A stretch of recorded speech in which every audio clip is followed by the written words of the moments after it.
ஒளி நாடாவிலே பதிந்து கொண்டிருக்கின்ற அழகான ஒளி ஒளி பதிவிலே உயர்ந்து ஓங்கி இந்த நாடெங்கும் ஒலித்துக் கொண்டிருக்கின்ற லட்சுமி ஆடியோஸ் சரி அண்ட் வீடியோஸ்.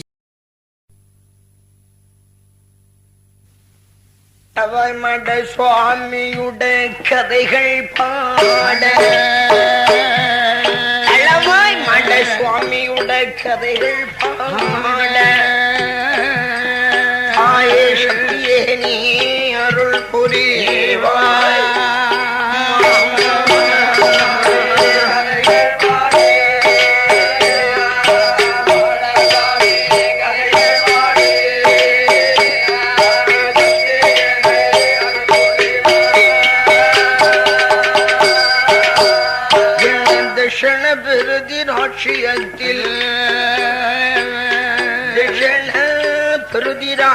நலமுடனே வாழ்ந்து வாரார்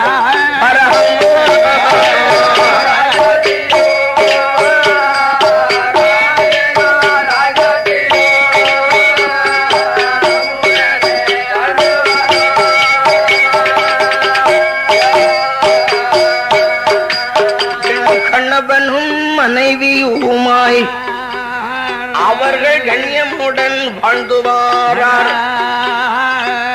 வாழ்ந்து வரும் நாளையிலே கிருஷ்ண விருதி ராஜனுக்கு தேவி தாரமிருக்கு சொந்த ஆஸ்தியது ரொம்ப உண்டு. அதற்கு பணம் இருக்கு, அவர்களுக்கு கை நிறைய பொருள் இருக்கு, ஏராளமாய் பணம் இருக்கு. ராஜனாம் தட்சணருக்கு சக்கமான சொத்து இருக்கு.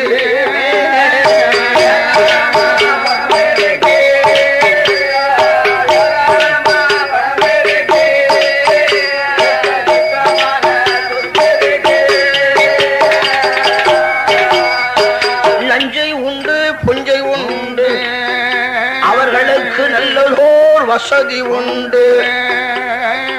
ஆடு உண்டு, மாடு உண்டு. அரசனாம் தட்சணருக்கு அவ்வளவு பணப்பெருமை தன்னோடு பவுச்சுடனே வாழ்ந்து வாரார். வாழ்ந்து வரும் தட்சணரோ, வாழ்ந்து வரும் தட்சணரோ வரிசையுடன் எண்ணுவார.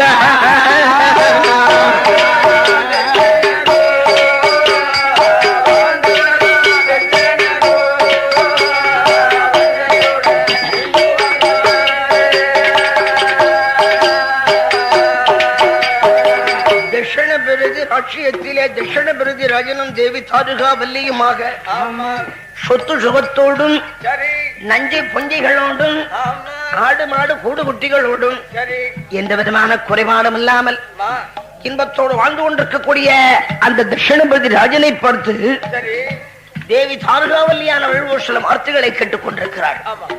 ராஜா, மன்னா, நமக்கு பிற்காலம் இந்த தட்சிண பூமியை சிறந்த ராட்சிய பரிவாரம் நடத்த வேண்டுமே, ஆனால்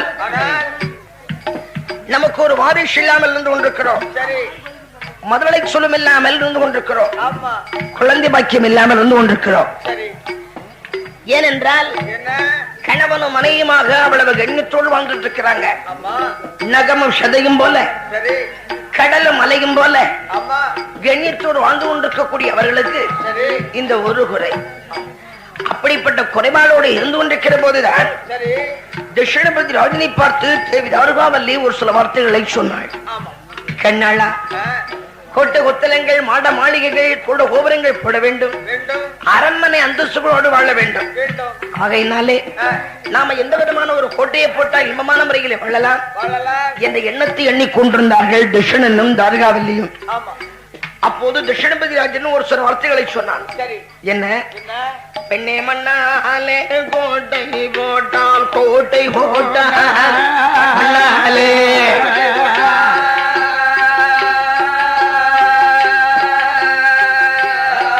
மழை பொழிந்தால் கரையும் என்று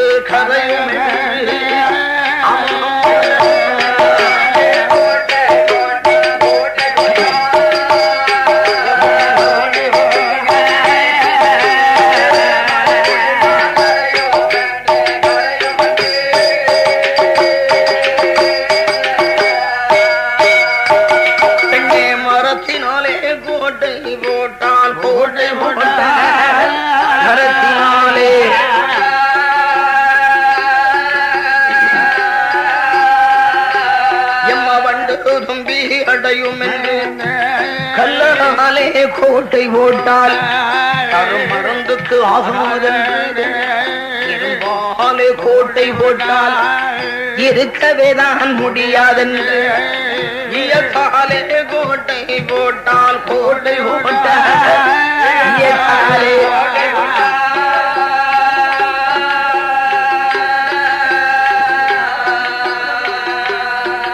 இழகி போகும் என்று சொல்லி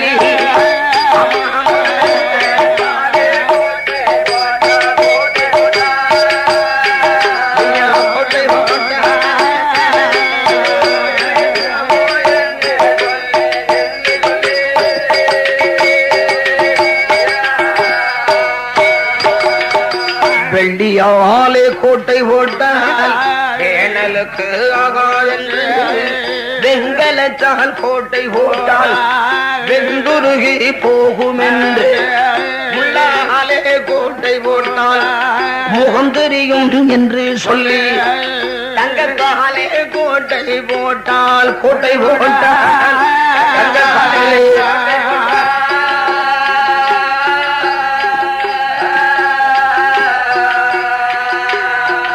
கணலுக்குமே ஆகாதென்று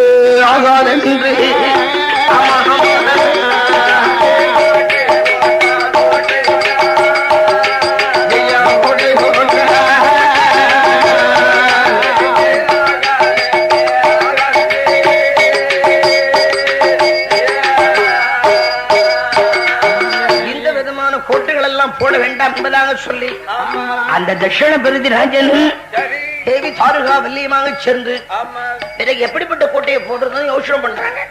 யோசனைக்குள்ளாக அகப்பட்ட யோசனை பிரகாரம் அப்பேற்பட்ட கோட்டைகளை போட்டாங்க. ராஜசம் ராஜாத்தியம் என்ன கடலை நல்ல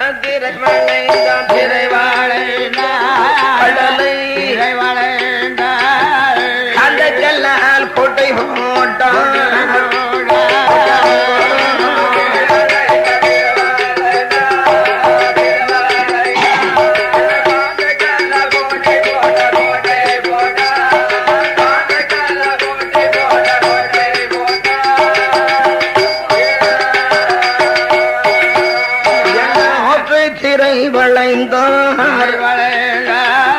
அந்தரத்தில் கோட்டை போட்டான்.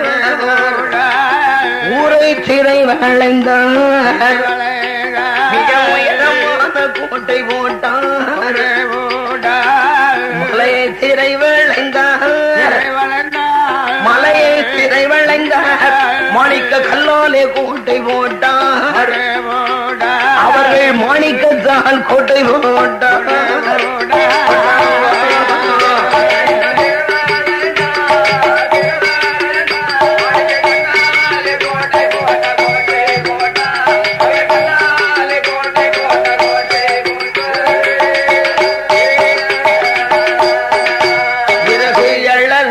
கோபுரமாம் அவர்களுக்கு என்னை காலால் மண்டபமாம் என்ன நடகுடமாம் பண்டியலாம் அவர்களுக்கு 4 பக்கம் அரண்மனையாம் கூடரையா மங்களம்மா சுத்துகட்டு மாளிகையா ஓர் கதவாம் தலைவாசல்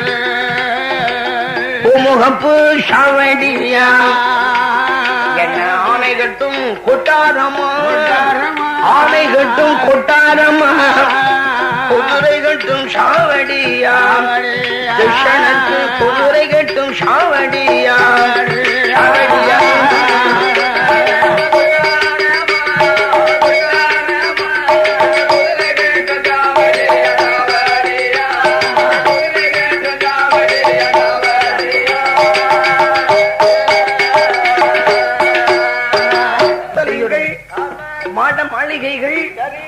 கோபுரங்கள் எல்லாம் அமைத்து மங்களகரமான முறையிலே மகிழ்ச்சிகரமான முறையிலே வாழ்ந்து கொண்டிருக்கிறார்கள். தட்சிணம் தாருகாவல்லியம் இப்படி வாழ்ந்து கொண்டிருக்கிற போதுதான் அந்த தட்சிணபதி ராஜனை பார்த்து தேவி தாருகாவல்லியானவள் ஒரு சில வார்த்தைகளை சொன்னாள்.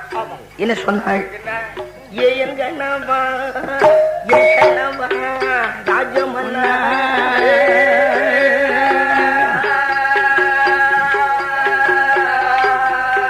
மன்னா எனது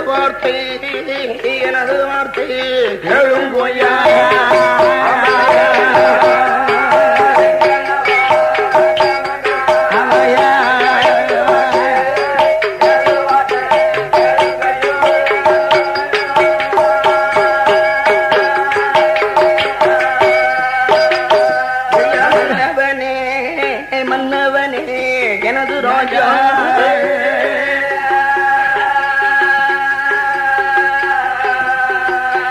ஐயா மன்னவனே எனது ராஜா உங்கள் மனைவி வார்த்தை கொள்ளுங்கோயா கண்ணாடனே எனது ராஜா உங்கள் காரிலை நமக்கு சொத்தே குறைவும் இல்லை சுகத்தினால் தாழ்வும் இல்லை தாளால் குறைவும் இல்லை செல்வத்தால் அந்த சொத்தை ஆள குழந்தை இல்லை சுகத்தை ஆள பாலன் இல்லை காசாள மைந்தன் இல்லை கை பொருளாள எனக்கு பிள்ளை இல்லா கவலை அது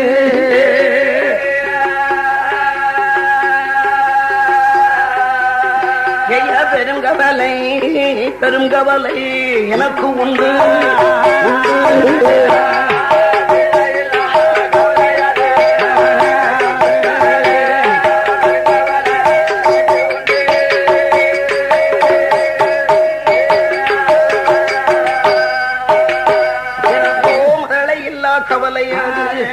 மனக்கவலை உண்டு குழந்தை இல்லா கவலையாக எனக்கு கொடுங்கவலை என்னை பிள்ளை இல்லா பாவி என்று பெரியோர்கள் என்னை மரண இல்லாமல் அடி என்று இந்த மண்டலத்தோர் குழந்தை இல்லா பாவி என்று கவலையத்தோர் பிள்ளை இல்லா வாசலில் பெரியோர்கள் மரண இல்லா வாசலில் முறையோர்கள் குழந்தை இல்லா வாசலில் குவலையத்தோர் வரவே மாட்டார் பிள்ளை வேதம் எனக்கு வேண்டும் பிள்ளை வேதம் எனக்கு வேண்டும் பெருங்கவலை அகல வேண்டும்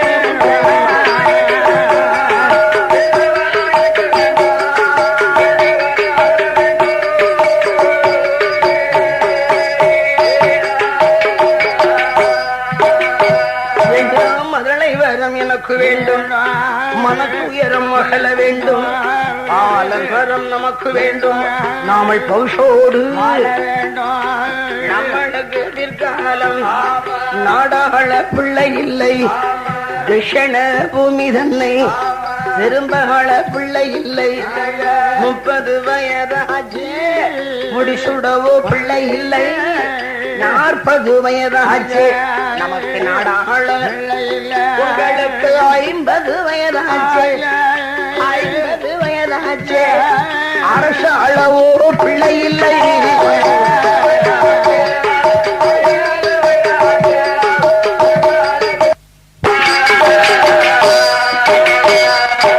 ஆகையினால் மதளை வரமானது கிடைத்து இந்த மனடி பட்டமானது மாற வேண்டும் கண்ணாளா என்ற மனோரத்தோடு சொல்லி வருந்தி பேசிக் கொண்டிருக்கிறாள் தாரகாவல்லி. இதனையெல்லாம் காது கொடுத்து கேட்டான் கிருஷ்ணன். பெண்ணை தாரகாவல்லி குழந்தை பாக்கியம் எல்லாம் நம்ம கையில் கிடையாதுமா, அதெல்லாம் ஆண்டவனாய் பார்த்து கொடுக்க வேண்டிய புண்ணிய திரும்பலாவலம். ஏன் சொல்றேன் தெரியுமா, நம்முடைய முன்னோர்கள் மூவாக்கள் என்ற காலத்திலே வந்து நம்ம பெரியவங்கள் எல்லாம் என்னென்ன பாவங்களை செய்துட்டு போயிருக்கிறாங்களோ, நம்ம காலத்திலே நமக்கு தெரிந்த ஒரு விதமான பாவங்களை நம்ம செய்யலடி. தெரிந்து யாருமே பாவங்களை செய்ய மாட்டாங்க. தெரியாதனமான வகையில் ஏதோ ஒரு பாவங்களை கண்டா செய்திருப்போமா என்று அப்பவும் செய்யாத பாவத்தை பற்றி தான் சிந்தனைக்குள்ளாக நினைத்து கொஞ்சம் வருத்தப்பட்டாங்க. பெண்ணை தாரகாவல்லி கொத்தை குறைத்தோமா, குறைமறைக்கால் இழந்தோமா, பட்டரை நெல்தனிலே பல சாதி கலந்தோமா, பொட்டு நாளி மரக்கால் வைத்து பொட்டளந்த பாவம் உண்டோ, கத்தவன் மேல் பழி உரைத்து கலைஞர்களை கலங்க மனம் செய்தோமா வல்லி. அந்த கலைஞன் மனம் பொண்ணும்படுமே, ஆனால் கலைஞன் கடவுளை நோகுவாண்டி. அது மட்டுமல்லம்மா, மனம் பொண்ணும்படுமே, ஆனால் கலைஞன் கடவுளை நோகுவாண்டி. அது மட்டுமல்லம்மா, தாயார் இல்லா பிள்ளைகளை தலையில அடித்தோமா, மாதா இல்லா பிள்ளைகளை மண்டையிலே கொட்டினோமா. இந்த பாவத்தை எல்லாம் நாம செய்யல. தெரிந்து யாருமே பாவங்களை செய்ய மாட்டாங்க. ஓடி தெரியாதனமான வகையில் ஏதோ ஒரு பாவங்களை கண்டா செய்திருப்போமா என்ற அப்பவும் செய்யாத பாவத்தை பற்றி வருத்தப்பட்டு கொஞ்சம் புண்ணியத்தை கையாளுவோம் என்றார் அந்த கிருஷ்ணன். கண்ணாளா புண்ணியத்தை கையாளுவோம்னு வயால சொன்னா போதுமா? அதெல்லாம் செயல்ல சீர்கட்ட வேண்டும். உடனடியாக அதுக்கு ஏற்பாடு பண்ணுவோம்னு சொன்னாள். உடனே புகழத்தை திறந்தார். போதுமான மட்டும் பணத்தை எண்ணினார். கண்டபடி செலவு பண்ண அளவுக்கு புண்ணிய தர்மத்துக்காக வேண்டிய செலவுகளை போதுமான மட்டும் பண்றாங்க. என்னென்ன தர்மம் எல்லாம் செய்துட்டு இருந்தாங்க தெரியுமா? அவர் காலத்திற்கு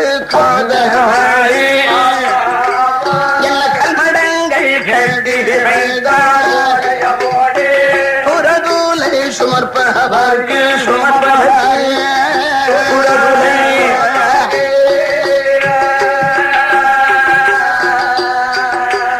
என்ன சுமை தாங்கி கட்டி வைத்தார்.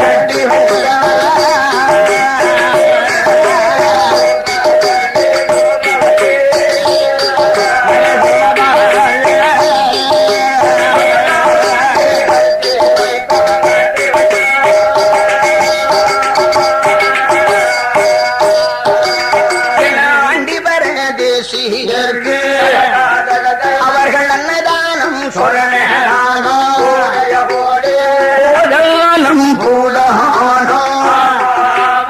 கொடுத்துவாராது இப்படி வேண்டியதோ தருமோம் எல்லாம் விருப்பம் போல செய்து வந்தார். அப்படி என்ன தருமம் செய்தாலும்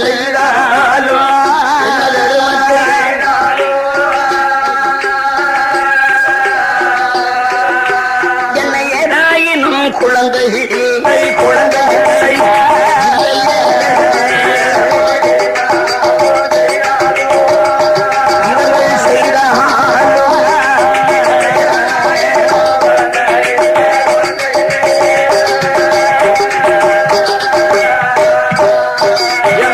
கண்ணு போலிய மரம் கவரோடும் கண்ணுலையும் காயாமல் கவரோடி பிஞ்சு போலிய மரம் பின்னலாடும் ஆலமரம் பிஞ்சிலையும் காயாமல் பின்னலாடி நெடகுடத்து ஜலமோகத்திலே பாலைக்கு நின்றலம்ப பாலனில்லை எனக்கு மடியில் வைத்து விளையாட மரலை ஒன்று இல்லை வந்தாள். கைப்பிடித்து விளையாட கைப்பிடித்து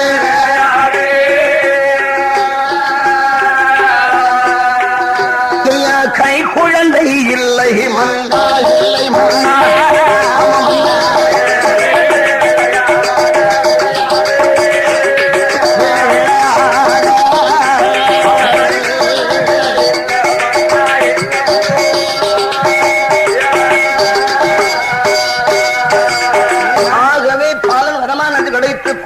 வாழ்வதற்குண்டான ஏற்பாடுகளை செய்யுங்கன்னு சொல்லி இவ்வளவு மனவருத்தத்தோடு சொன்னால் அந்த மனைவி தாரகாவல்லி.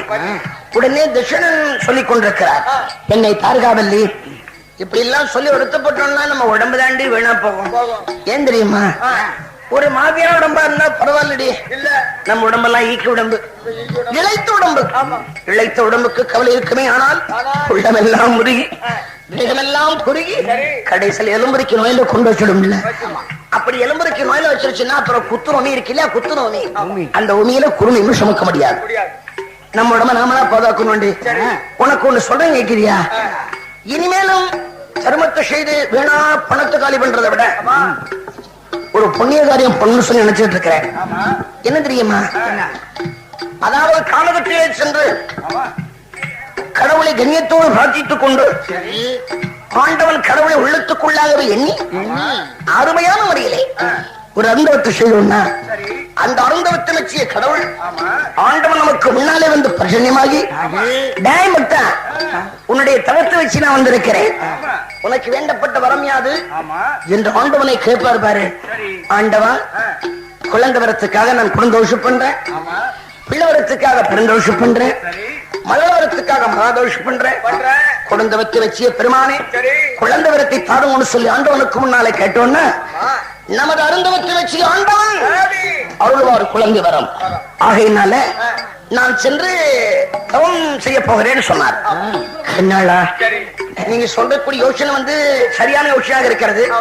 அப்போ தவசு பண்ண போறீங்க, நீங்க தவசு பண்ண போறீங்க இல்லையா? நான் வர்றேன், என்னை சொல்லிட்டு போங்கன்னு சொன்னான்.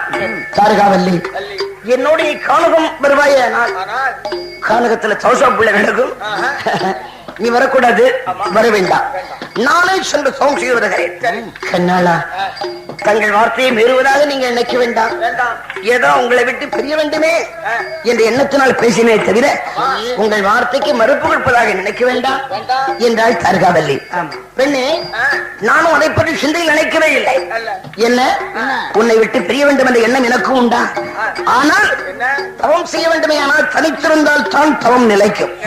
ஆகையினால ராஜன் அரமனை திரும்ப நடத்தி கொண்டிருக்கிறப்போ ஏதாச்சும் புண்ணிய காரியமா போனான்னா ராஜாஜி தான் திரும்ப நடத்த வேண்டும். ஆகையினால அரண்மனை பொறுப்புகளை நீ பரிபாலனம் செய்து கொண்டு நமது மாட மாளிகை கூடுகோபுரங்கள் அரண்மனை அந்தஸ்துகள் அனைத்தையும் உன்னுடைய பொறுப்பில் இருக்க வேண்டும். நான் போயிட்டு வர்றேன் என்று மனைவிக்கு முன்னால் விடுவித்துக் கொண்ட மன்னவன் தசரபதி ராஜன் தவம் செய்வதற்கு உண்டான ஒரு தவக்கோலத்தை ஏற்பாடு பண்றான். என்ன ஏற்பாடு? தம்முடைய ராஜ தர்பார் உடைகளை எல்லாம் களைந்து தவசுக்கு வேண்டிய தவக்கோலங்கள் போட்டார். தலையை ஜோரம் முட்டடித்தார். காதலட்சுமி வாலிபன்றை போரினார். உடையவர் பகவானை தமர் உள்ளத்துக்குள்ளாகவே எண்ணி கழுத்துல ஜோர உத்தரட்சுமாலையை போட்டு காதி உடையணிந்து கையில ஜோமால் எடுத்து கானகம்பரப்பட்டு வந்து கொண்டிருக்கிறார். தவசுக்கு வேண்டப்பட்ட ராமங்களை பார்த்தீங்கன்னா ஒரு பொட்டணம் கட்டி வச்சிருக்கிறார். அந்த பொட்டணத்தையும் தூக்கி தலையிலே வைத்துக் கொண்டு பெண்ணை தருகாவல்லி போயிட்டு என்று விடுவித்துக் கொண்டு அரமனை வாசல் விட்டு புறப்பட்டு வந்து கொண்டிருக்கிறார் தர்ஷனன். எப்படி வருவாரே ஆனால்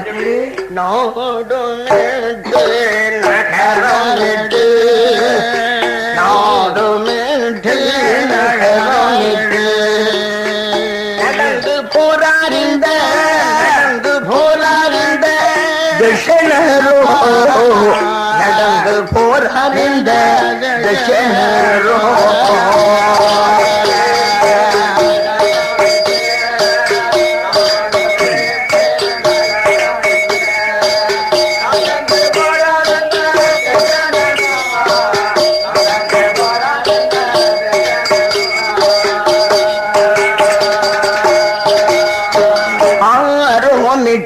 சுனைகள் அடந்த வனம் அதுதான் இந்தோடு அவர் கிழங்கு ஓடு எங்கும் இருள் படர அடர்ந்திருக்க சூரமுட்கள் சுற்றி படர்ந்திருக்க சூரமுட்கள் சுற்றி படர்ந்திருக்க காய்களுக்க சுண்ட காய்களும் காய்களுக்க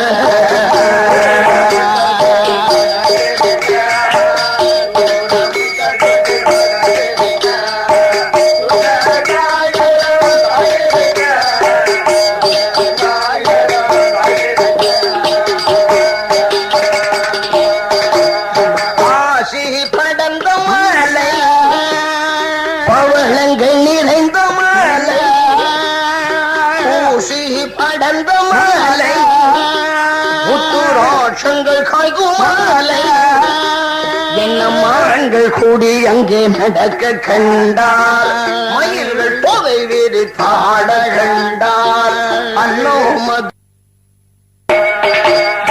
ஆசி படர்ந்த மாலை பவளங்கள் நிறைந்த மாலை ஊசி படர்ந்த மாலை உத்துராட்சங்கள் காய்கும் மாலை என்னம்மான்கள் கூடி அங்கே நடக்க கண்டார் மயில்கள் போதை வேறு தாட கண்டார் அல்லோ மது நல்லோ நடனம் கண்டார் அல்லோ மது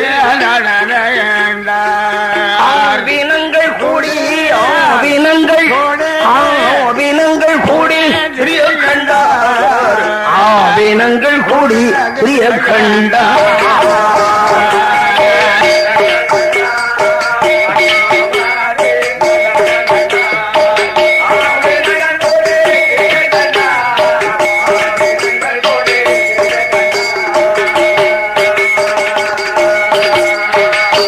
எங்கள் ஜமீத் சிங்கம்பட்டிங்கிறதை சார்ந்த ஏ பூதப்பாண்டி அவர்கள் 10 லட்சம் மண்ணை அன்பளிப்பு தந்து இவ்வாலயத்திலே கௌரவித்திருக்கின்றார்கள்.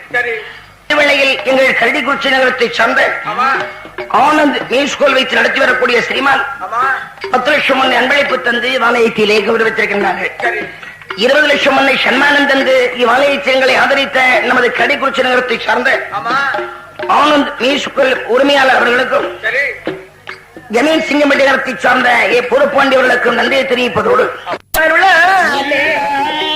சக்தி கையிலை போல வாழ வேண்டும் எங்கள் சோழி முட்டையர் அருளாலே சொக்கன் கையிலை போல் வாழ வேண்டும் எங்கள் மகாலிங்கம் சாஸ்தா அருளாலே எங்கள் மகாலிங்கம் சாஸ்தா அருளாலே மகாலிங்கம் சாஸ்தா அருளாலே மங்களமாக இவர்கள் வாழ வேண்டும் மங்களமாக இவர்கள் வாழ வேண்டும்.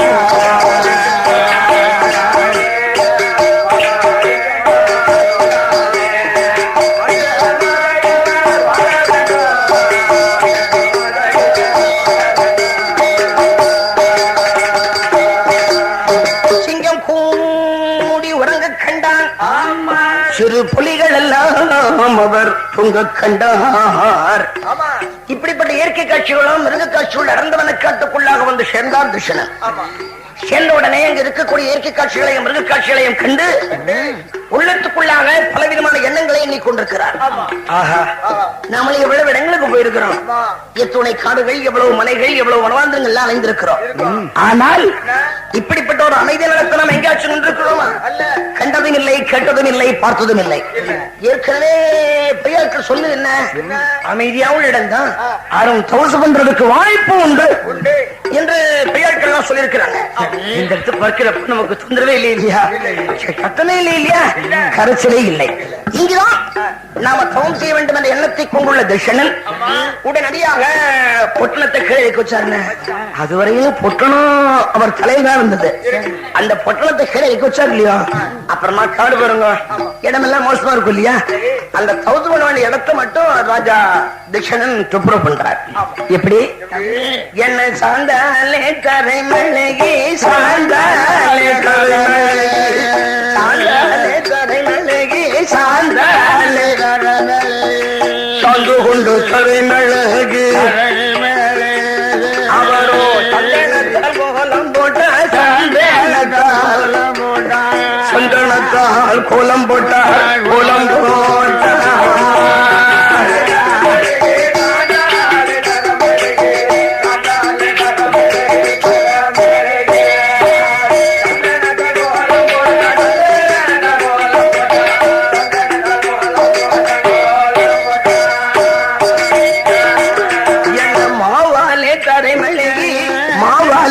மழகி மஞ்சளையால் பாலாலே தரை மழகி பன்னீராலே அந்த கோலத்துக்கு மேலே எல்லோ கோலத்துக்கு மேலே எல்லோ இந்த கோமகனாம் தட்சணரோ கோமகனாம் கோமகனாம் தட்சணரோ தட்சணரோ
அந்த சம்பானல் மேலே எல்லோ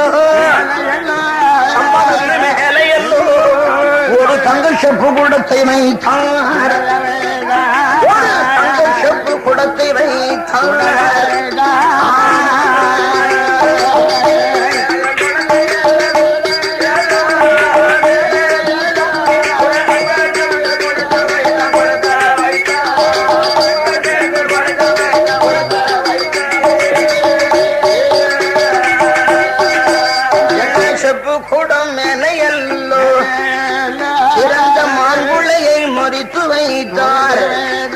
அந்த மாங்குளைக்கு மேலே எல்லோ ஒரு மணி உருண்டை தேங்காய் வைத்தார், அந்த தேங்காய்க்கு மேலே எல்லோ சிவந்த இருமுஷம் கனியை வைத்தார், அந்த இருமுஷம் கனிக்கு மேலே இனிய குஜபாக்கு வைத்தார், குஜபாக்கு மேலே எல்லோ குன்னி முட்டை குன்னிமுத்து பருப்பின்னால பருப்பின்னால குன்னிமுத்து கொத்தமல்லி இதழை வைத்தான், இதழை வைத்தார், கொத்தமல்லி இதழை வைத்தார். ஆமா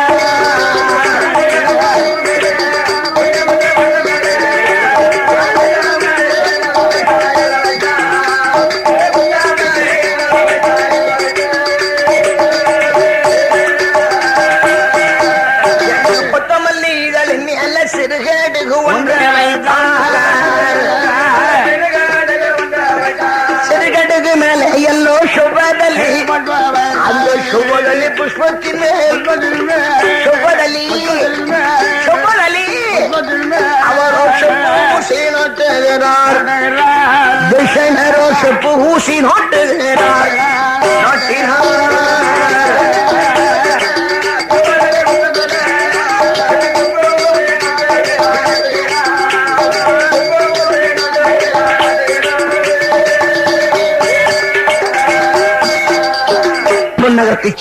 நாட்டினானவர் தமது மாளிகையிலிருந்து பொட்டணம் கட்டி கொண்டு வந்திருந்த அந்த பொட்டணத்தை உழைத்து வைத்து பொட்டணத்திலே உண்டான சாமான்கள் ஒன்று கூட பாக்கியில்லாத அளவுக்கு அப்படியே ஒன்றன் மேல் ஒன்றாகவே வைத்தார்.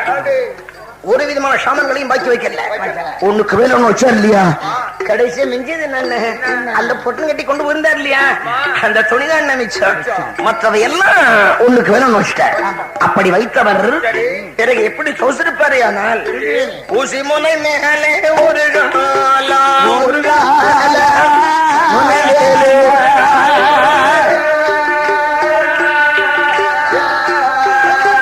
கால் சண்டகமாய்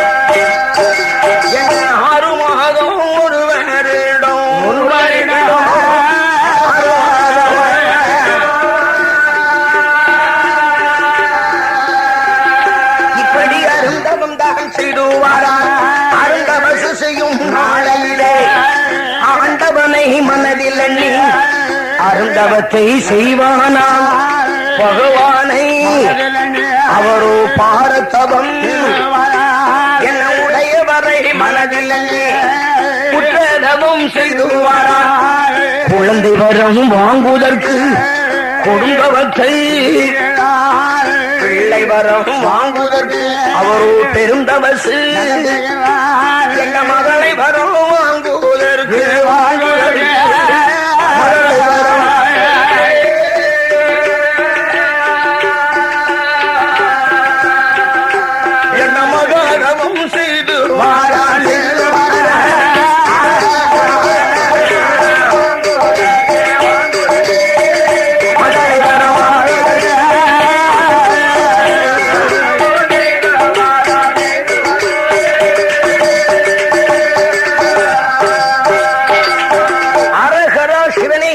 சொல்லி ஆண்டவன் கடவுள் மேலே தியானமாகி கொண்டு சங்கரா சதா சிவா சச்சிதானந்தா சங்கராபரணமே சந்திர சந்திரசேகரனே, அடியவர்க்கினியனே, காலகாலனே, கால சந்திரசூடனே, காமதகனே, கங்காளனே, திரியம்பகனே, திரிசுலதேவனே, திரி அக்ஷரனே, மான்மழுவும் துடியும் கபாலும் எந்திய விரோதி உத்தராட்சி மாளிகாபர்ண இமே பெறுவது ராஜகுமாரிக்கு சமேதனாக விளங்கும் கடவுளே, உங்களுடைய நாமத்தை உள்ளத்துக்குள்ளாகவே சொல்லிக் கொண்டு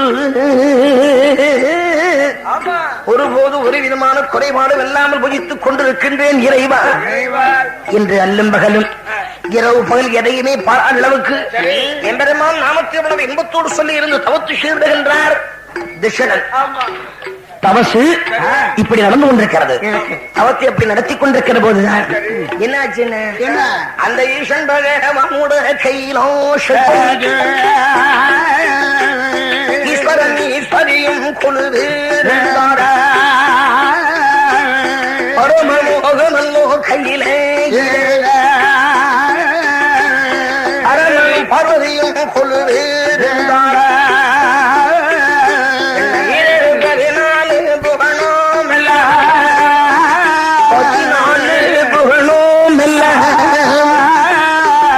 நம்ம ஈசன் பகவானவர்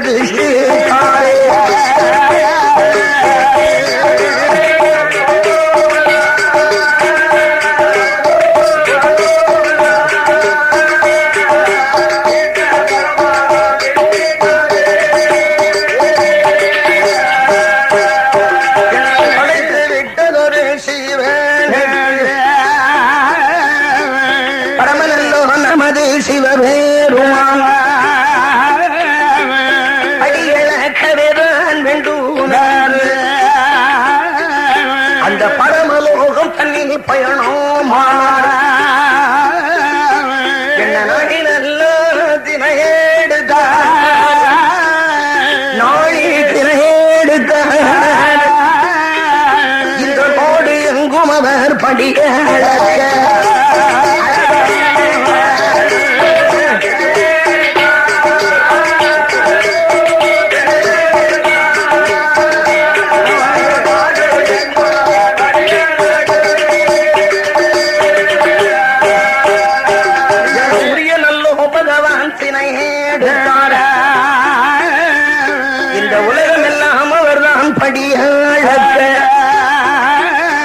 அப்படி படிகளக்கதான் வேண்டும் அந்த பரமலோகம் தண்ணி புறப்பேட இந்த பார்வதியுமையே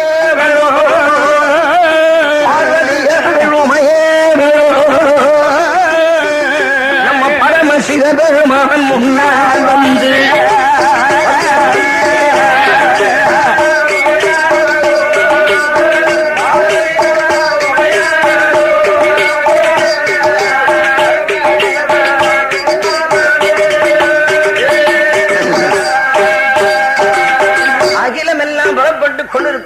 ஆண்டவன் கடவுளுக்கு முன்னாலே வந்து அம்மை பராசக்தியானவள் எம்பெருமான் இறைவனுக்கு முன்னாலே வந்து வழிமறித்து அல்லாமல் ஒரு சில வார்த்தைகளை கேட்டுக் கொண்டிருக்கிறாள்.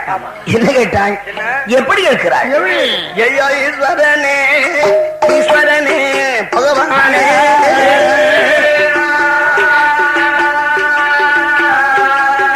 இந்த ஈஸ்வரியாள் வார்த்தையே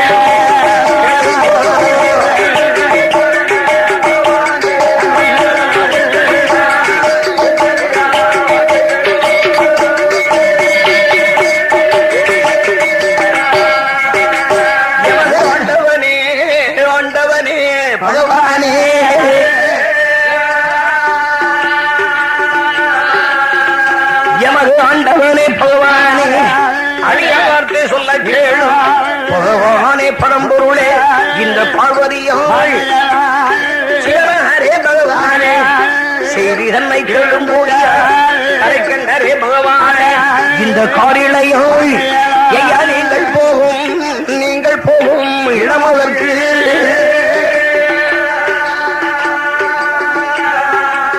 ஐயா நானும் கூட வருவேன் என்றார்.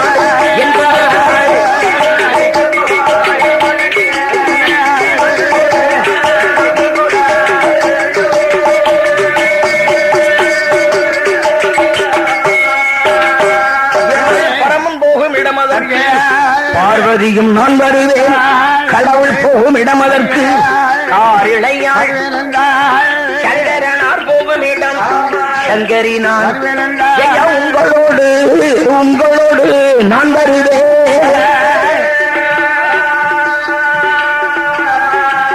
என்று உமையவளும் சொல்லுவாள்.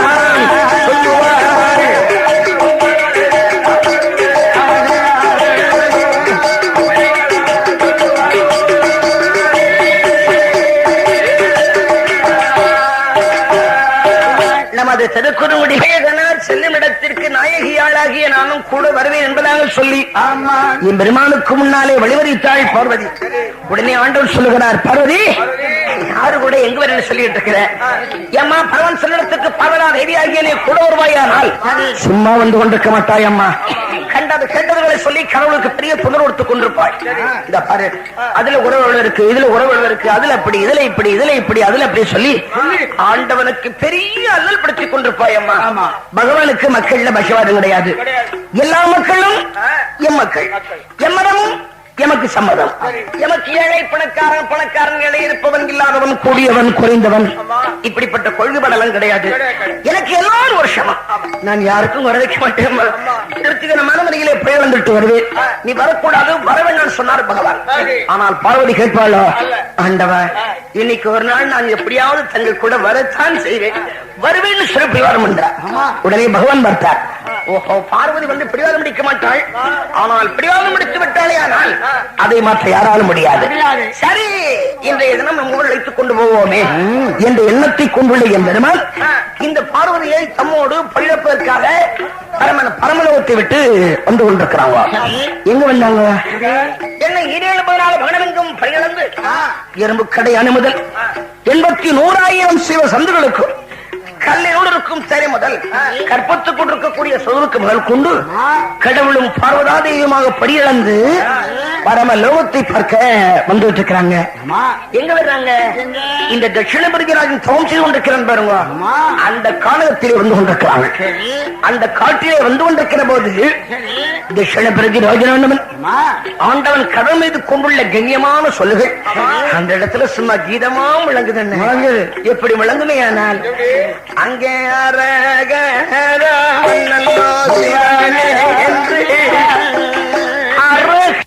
ஆண்டவன் மேல பொழுது ஆண்டவன் மேல் தியானமான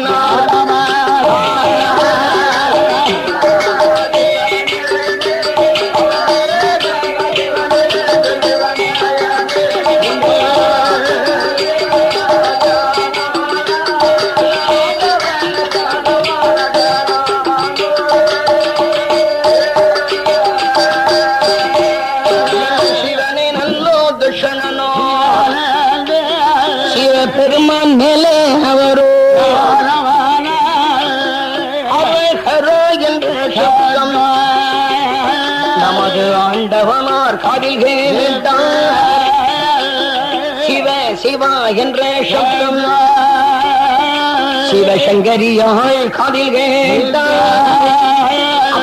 காதில் கேட்ட பார்வதியா தமது கடவுளிடம் சொல்லுவாளா, ஈஸ்வரனே பகவானே, ஈஸ்வரனே பகவானே, எமது வார்த்தை கொஞ்சம் கேளுங்கோயா, எமது வார்த்தை கேளுங்கோயா.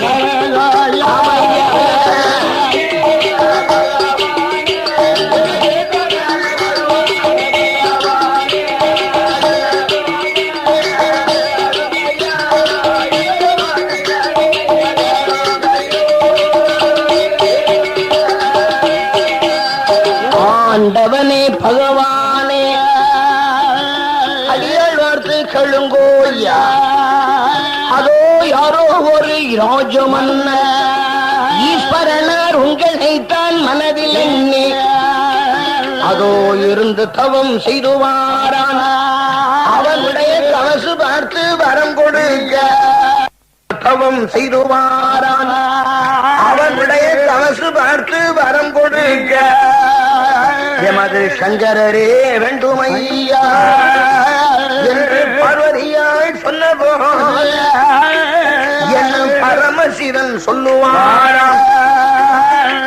வாடி பெண்ணே பார்வதி ஏதாய வார்த்தை சொல்ல கட்டிடம் இந்த தட்சண பிரதி ராஜமன்னன் நமக்கு குழந்தை வரும் வாங்குவதற்கு அவனோ கொடுந்தவசு செய்துவாரா உனக்கு சந்தேகம் உண்டுமானால் தவசின் அருகே சென்று கற்போமடி என்று சொல்லி 2 பேரும் இறங்கி வருவாராம் தவசருகே. அப்படி தவசருகே இறங்கி வந்து சங்கரன் சிவபெருமான் கேட்பாரா தட்சணரே வாருமையா வாருமையா வாருமையா தட்சணரே ஓய் தட்சணரே இப்படி வருந்தி தவம் இப்படி வருந்தி தவம் செய்ததென்ன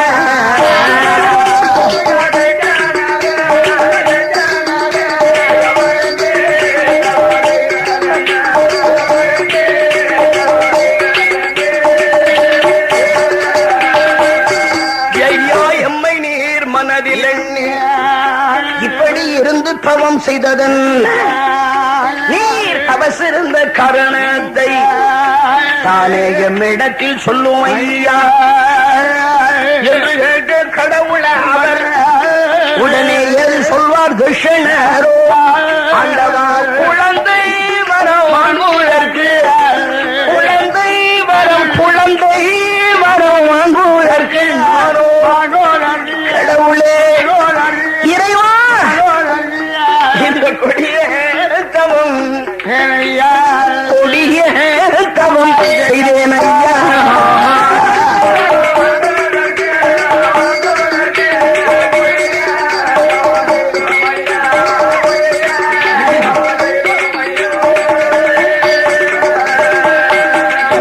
பிள்ளை வரும் வாங்குவதற்கு பெருந்தவத்தை செய்தேன் ஐயா. குழந்தை வரத்தை வாங்க கடுந்தவத்தை செய்தேன் ஐயா. பாலகன் பழகி வரும் வாங்குவதற்கு இந்த பாரத்தவம் செய்தேன் ஐயா. மதலை வரம் வாங்குவதற்கு மதலை வரம் வாங்குவதற்கு கடவுளே இறைவா பெருமானே மகாதவம் செய்தேன் ஐயா. மகாதேவனை பணிந்தோம் ஐயா.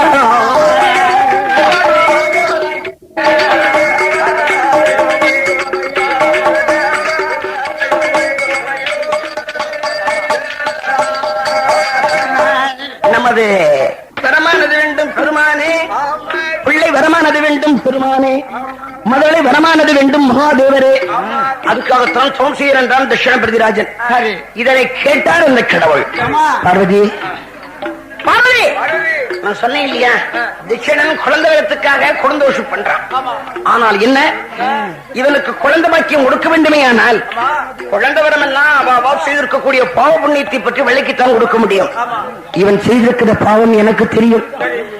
என்னுடைய வயல சொன்ன உனக்கு நம்பிக்கை ஏற்படாது. ஆகவே நான் சொல்ல வேண்டிய ஆளை வச்சு நான் சொல்ல வைக்கிறேன் என்று கடவுள் உடனடியாக நைனார் அழைத்தார். ஆமா ஏ நைனார் வாரும். இந்த தட்சணன் தாரகாவல்லி 2 பேர்களுடைய பழைய பஞ்சாங்கங்களை பார்த்து குழந்தையின் பலாபலனை கொஞ்சம் விலைக்கு சொல்லணும்னு சொன்னார். நைனார் வந்தார். ஏடுகளை புரட்டுகிறார். தட்சணன் ஏடு வந்தது. ஆண்டவா இந்த தட்சிணபதி ராஜன் இருக்கிறானே இவன் செய்திருக்கக்கூடிய பாவ புண்ணியத்தை பற்றி விளக்கி பார்க்கிற போது இவனுக்கு 7 தலைமுறைக்கும் இனி குழந்தை பாக்கியமே கொடுக்க முடியாது, கொடுக்க கூடாது என்றார் அந்த நைனார். ஏன் அப்படிப்பட்ட பாவம் என்ன செய்திருக்கிறாங்கன்னு கேட்கிறீங்களா? இந்த தட்சிணபதி ராஜன் இருக்கிறானே முன்னாள் ஜென்மத்திலே வந்து விடுவனாக பிறந்திருக்கிறான். காட்டிலே சென்று வேட்டையாட சென்ற இடத்தில் 5 சினமான அடித்துக் கொண்டிருக்கிறான். இந்த பாவி என்னுடைய மனைவியாகிய தாரகாவல்லி இருக்கின்றாளே வன வேடு விஷயம் பிறந்திருக்கிறாள். அவளோ 5 சிறு குழந்தைகளை காலவெண்ணை முடித்துக்கரும் கலையடித்துக் கொண்டிருக்கிறார் கர்ம சண்டாள பாதகத்தை. ஆகையினால் 7 தலைமுறைக்கும் இனி குழந்தை பாக்கியமே கொடுக்க கூடாது, கொடுக்க முடியாது என்றார் இந்த நைனார். இதையெல்லாம் கேட்டாள் பார்வதி. ஐயோ, இப்ப ஏற்பட்ட தவறு தட்சணனுக்கா இந்த விதி? நாம பகவானிடத்தில் முறையிடுவோம் என்று ஆண்டவன் பாதம் தொட்டு வேண்டிக் கொண்டிருக்கிறாள், பாதம் பிடித்து வேண்டிக் கொண்டிருக்கிறாள். என்ன வேண்டுதல் வேண்டுகிறாள்? ஈஸ்வரனே பகவான் கேளுங்கோயா,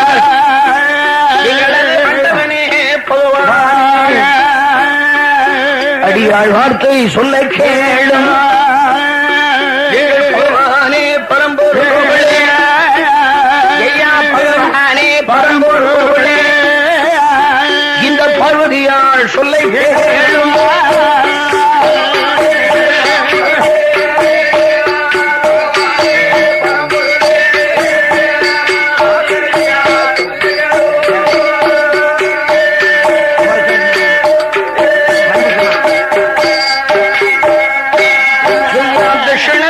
ராஜனுக்கும் தேவி தருகாவல்லியர்க்கும் இவர்கள் என்ன பாவம் செய்தாலும் எனக்காக மனமிறங்கி குழந்தை வரம் கொடுக்க வேண்டும்.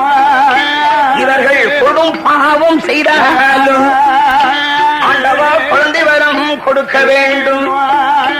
இவர்கள் மாபாவம் செய்தாலும் மழலை வரம் கொடுக்க வேண்டும் என்று பார்வதியால் சொன்ன போது நம்ம பரமசிவன் சொல்லுவாரா,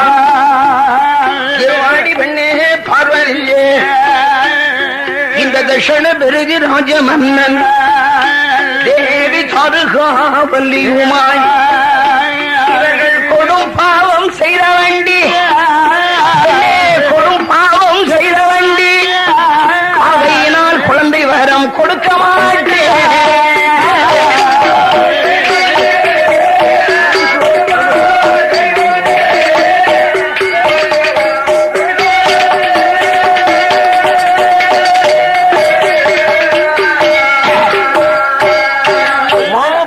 செய்தவனடி அம்மா, மன்னவனாம் தட்சணபதி ராஜனுக்கு மழலை வேணும் கொடுக்க மாட்டேன், கொடுக்க முடியாது என்றார் பெருமான். பார்வதியோ விடாதளவுக்கு பிரிவாத்தோடு பேசிக் கொண்டிருக்கிறாள்.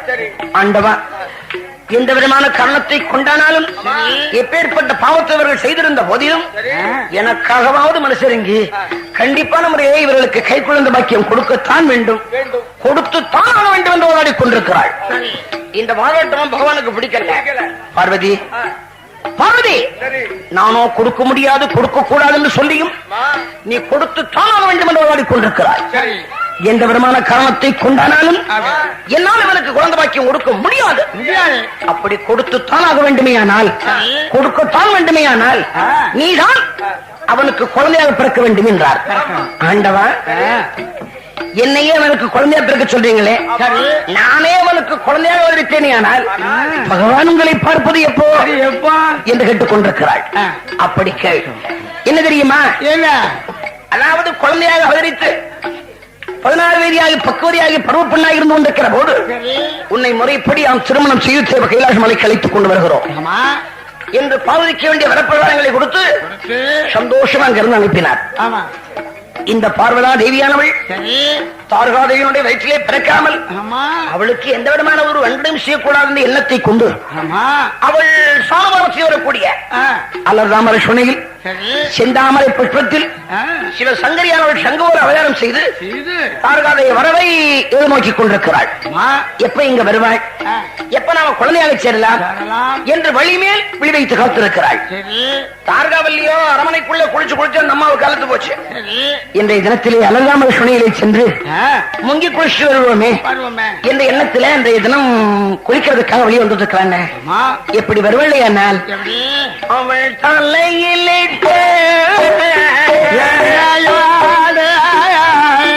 எண்ணெயோடு தலை புண்ணாக்கு மஞ்சளோடு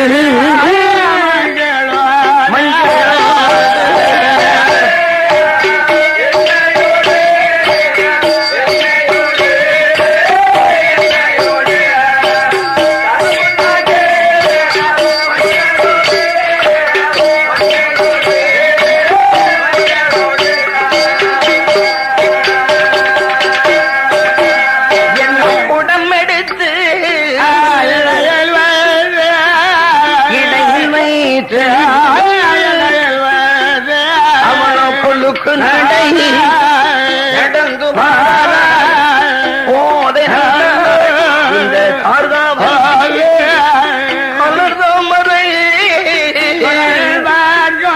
அந்த சுனையின் பக்கம்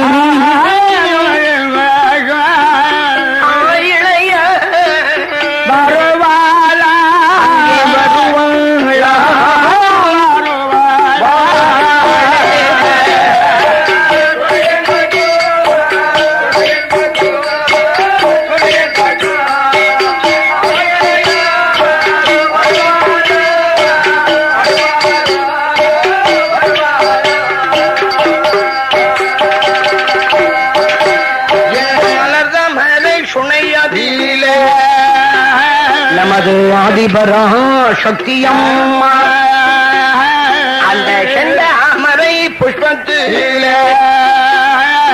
சிவசங்கரியாள் உமையவளோ என்ன சங்கமாக இருந்தவள் நமது சங்கரியாள் உமையவளோ இனிமேல் சங்கமாக இருக்க வேண்டாம் என்று சந்ததி ரூபம் கொண்டாளே அன்று பிறந்தோடு போல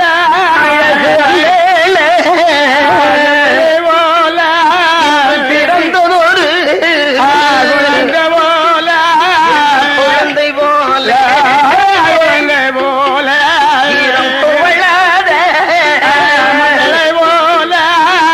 மகளை போல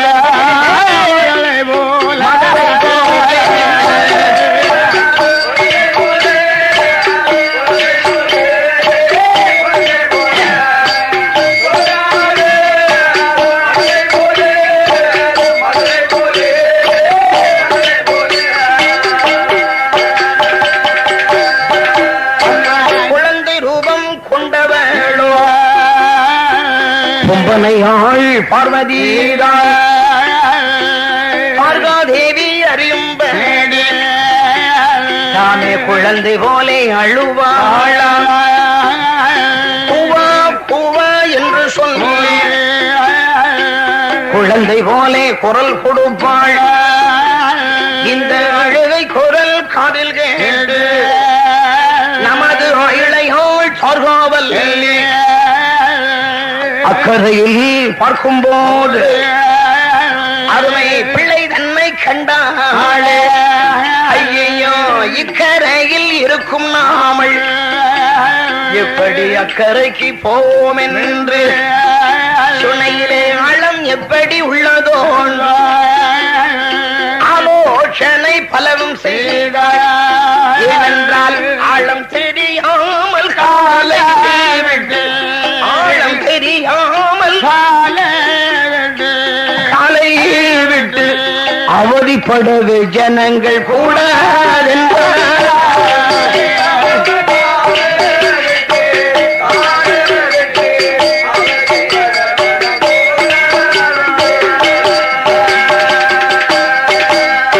சுனையிலே உண்டான ஆழங்கள் எப்படியோ எப்படியாச்சு அந்த கரைக்கு போனாதான் அந்த குழந்தை எடுக்க முடியும். அந்த கரைக்கு போகணுமே, எப்படி போகிறது யோசனை பண்ற இருந்து நினைத்தாள் தாருகாவல்லி எண்ணமுற்றாள் தமது சிந்தையிலே ஊற்று நினைத்தாள் இந்த தாருகாவல்லி 1 கோடி புத்திகளை அப்படி யோசனை இருந்துட்டு இருக்கிற போதுதான் இடுப்பில் இருக்கக்கூடிய குளத்து ஞாபகம் வந்துச்சு. ஓஹோ, இப்பேற்பட்ட குடத்தை வச்சு நாம ஏன் ஹேங்கிட்டு இருப்பானே, இந்த குடத்தை கொண்டே அந்த கரைக்கு போயிடலாம் என்று குடத்தை தண்ணீரை கவிழ்த்து வந்து கொண்டிருக்கிறாள். எப்படி என்ன குடம்பெடுத்து நீந்தி வாராள், குடம்பெடுத்து நீந்தி வாராள் ஓடை நல்லாள் இந்த தாராவல்லி, ஓடை நல்லாள் தாராவல்லி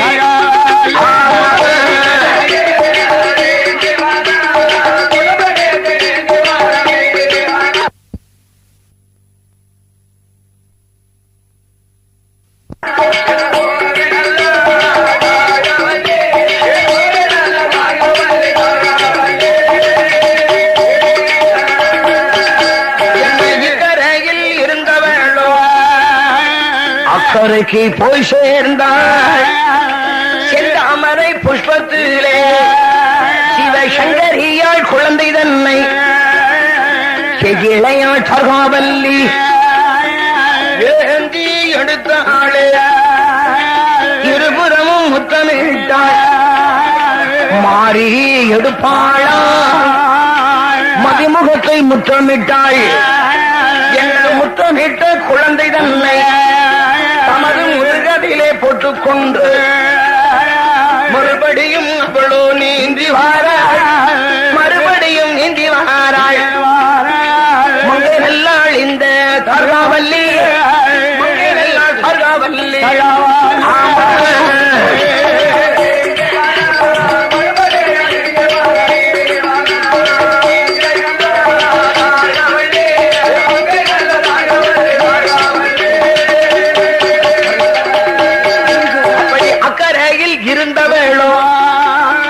இக்கரைக்கு வந்து சேர்ந்தாள். கரையிலே குழந்தை தன்னை அமர்த்தி வைத்து ஸ்தானபானம் செய்வாளாம். தாருகா வல்லியாவள் ஆடி மாற்றோடு திருநாற்று காப்பணிந்தாள். ஈரநல்லோ துயில் களைந்து எழை சேர்ந்து பட்டுடுத்தி நனைந்த நல்லோ துயில் களைந்து நாகரத்னாதி பட்டுடுத்தி சேர்த்து மணல் குமித்தாள். இங்க உண்டு ஆற்று மணல் குமித்தாள். அரணாலிங்கம் உண்டு பண்ணி அரண்பூஷை சிவபூஷை ஒரு பூஷைகள் எல்லாம் தன்முடித்து கொண்டு போன தங்க செப்பு குடமதியிலே ஜலமெடுத்து எடுத்து வைத்து குளத்தை ஒரு எடுப்பதில் குழந்தை ஒரு எடுப்பதில் குணமுடனே வைத்துக் கொண்டு மாளிகைக்குள் வந்து சேர்ந்தாள். மாளிகைக்குள் வந்து சேர்ந்தாள். மாளிகைக்கு என்ன மங்கை நல்லாள் பர்காவல்லி. மங்கை நல்லாள் பர்காவல்லி.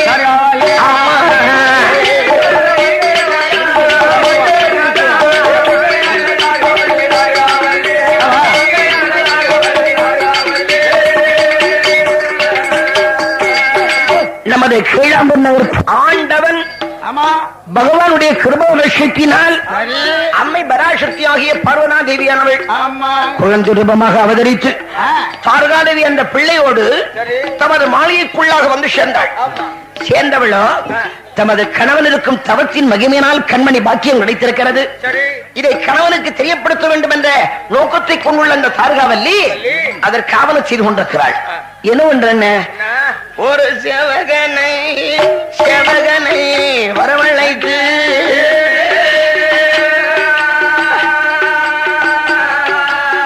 என்ன செய்தி சொல்லி அனுப்புவாளா.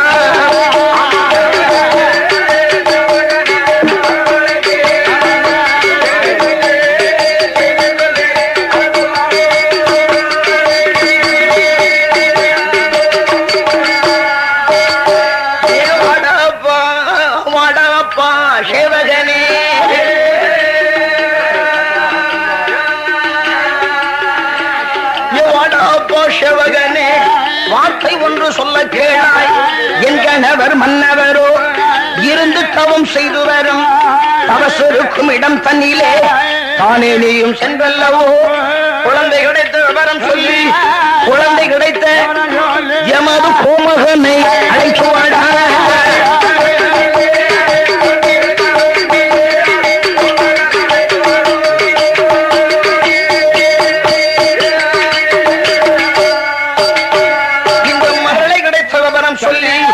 மணவாளனை அழைத்து வாடா என்று சொல்ல தார்காவல்லி. இதனை கேட்ட சேவகனோ ஓட்டம் நடையும் ஓடி வாரான். சேவகனோ அவசரமாய் அரண்மனை தன்னை விட்டு அருந்தவசு செய்து வரும் அரசனாம் திஷணரோ அவர் முன்னாலே வருவானா. வந்த ஒரு சேவகனோ தமது வாய் திறந்து ராசாவே ராசமன்ன ராசமன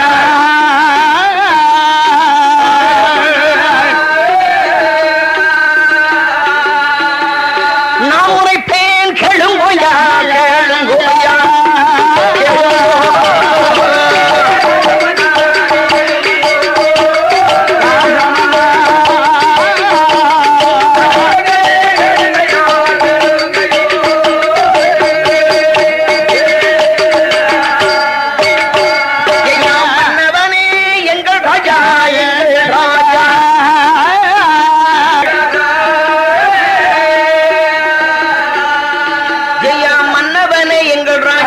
உங்க மனைவி சொன்ன சொல்லை கேளு.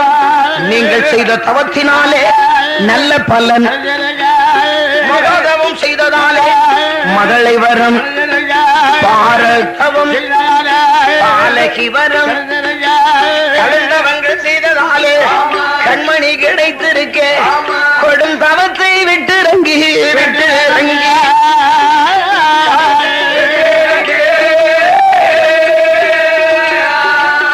உங்க குழந்தையை பார்க்க வாங்குவோம், பார்க்க வாங்குவோம்.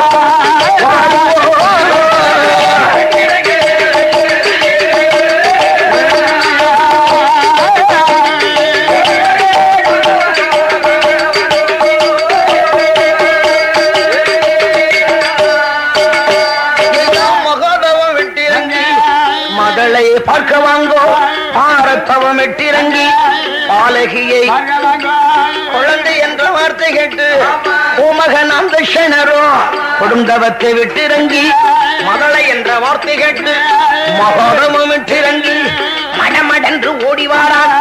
சேவகனோ பின்னடக்க ராஜன் அவன் அப்படி முன்னும் பின்னும் நடை நடந்து முகம் அரண்மனைக்குள் வந்து சேர்ந்தான், வந்து சேர்ந்தான்.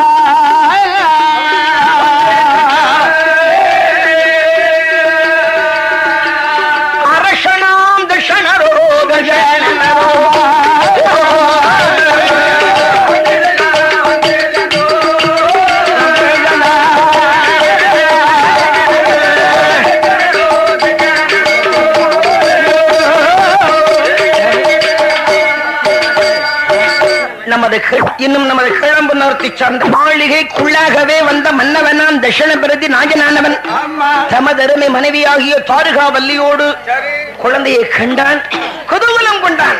மதலையை கண்டான், மனமகிழ்ச்சி கொண்டான். பிள்ளையை கண்டான், பெருமகிழ்ச்சி கொண்டான். அப்பேற்பட்ட ஆனந்தம், குதூகலம், மனமகிழ்ச்சியின் காரணத்தினால் குழந்தைக்கு செய்ய வேண்டிய பரிகாரங்களை எல்லாம் பண்றாங்க. கொப்பில் எடுத்தார்கள், குளிப்பாட்டி எடுத்தார்கள், சேனை போட்டுகிறார், சிறு மஞ்சனை ஆட்டுகிறார், நீராட்டி தாராட்டி நல்ல பொட்டுகள் எல்லாம் போட்டாங்கோ. தாராட்டி ஓராட்டி தைதனப்பா ரமர்கள் எல்லாம் ஊட்டி அருமை மகளாம் கண்மணி பாலகிக்கு யாருடைய பேரை கொடுப்போம்னு சொல்லி அரசனும் தேவியாரும் சேர்ந்து ஆலோசனை பண்றாங்க. தட்சணனும் தாருகாவல்லியும். அப்போ தட்சணன் சொல்லிக் கொண்டிருக்கிறார், பெண்ணை தாருகாவல்லி, ஆண்டவன் அருளால் கிடைத்த இந்த குழந்தைக்கு ஆண் குழந்தையாக இருந்தால் ஆண்டவன் கொடுக்கலாம், இது பெண் குழந்தையாக வல்லவா இருக்கிறது. ஆகவே பெருமான் பக்கத்திலே வந்துள்ள பேரழகியாம் பார்வதா தேவனுடைய பெயரை குழந்தைக்கு பரமேஸ்வரி பரஞ்சோதி என்று பெயர் கொடுத்தாங்க. அந்த பரமேஸ்வரி பரஞ்சோதி என்ற பெயரானது கொஞ்ச காலத்துக்கு அப்புறம் பார்வதி பார்வதினு கூப்பிட வச்சாங்க. வச்ச பேர் விளங்குறது கிடையாது இல்லையா? ஒரு பேர் வச்சா ஊருக்குள்ள 9 பேர் விளங்கு சகசம். துணை பேர்லாம் நாட்கள் அந்த காலத்திலும் கிடையாது, இந்த காலத்திலும் கிடையாது. அந்த ஊர்ல உண்டு, இந்த ஊர்ல உண்டு, இந்த ஊர்ல உண்டு, அந்த ஊர்ல உண்டு. ஆகையினாலே துணை பேர்ல நாட்கள் கிடையாது பாருங்க. அப்பேற்பட்ட பரஞ்சோதி பரமேஸ்வரி என்ற பெயரானது பார்வதி பார்வதி கூப்பிட வச்சுட்டாங்க. அப்பேற்பட்ட பார்வதா தேவியை தட்சணனும் தார்காவல்லியுமாக சேர்ந்து எப்படி வளர்த்தாங்க தெரியுமா? பெண்ணே, எவ்வளவோ நாளைக்கு அப்புறம் என் பெருமான் நினைக்கிறதுக்கு உடைத்த இந்த பிள்ளையை நாம எப்படி வளர்க்கணும் தெரியுமா? இவள பூமியில விட்டோமானால் விட்டோமானால் பூமியிலே ஒரு காதனோம் என்று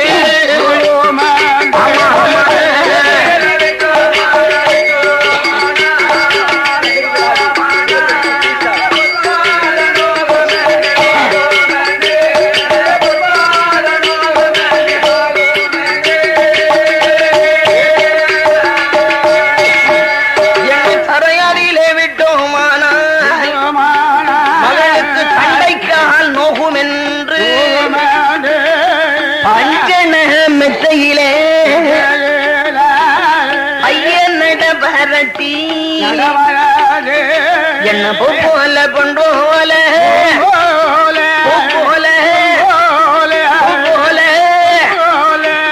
மகளை புகழுடனே வளர்த்துவாரா, மகளை புகழுடனே வளர்த்துவாரா.